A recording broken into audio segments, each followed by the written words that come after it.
I am the Tofu Golem. Please enjoy the video. You begin by verifying compatibility. Make sure your iPhone model and iOS are supported, then enable Bluetooth and Wi-Fi. Sign into your Apple ID and turn on location and handoff so services sync. Once done, open the watch app and choose Start Pairing. Hold the watch close until the animation shows. You see a viewfinder on the iPhone. Align the watch face inside it to pair. This immediate step establishes the secure connection, so the rest of setup moves quickly and reliably. Once paired, you pick whether to set up as new or restore from backup. This affects what data transfers. Next, choose your wrist orientation and create a passcode. This protects Apple Pay and health data.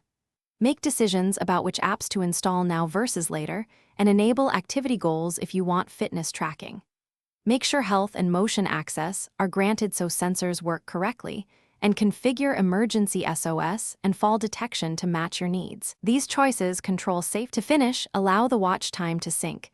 This can take several minutes for larger backups. Then customize watch faces and complications to surface the information you need. Make sure Apple Pay cards and health data look correct, and tweak notifications so only key alerts come through. If something goes wrong, restart both devices first. If that fails, unpair from the watch app and repair.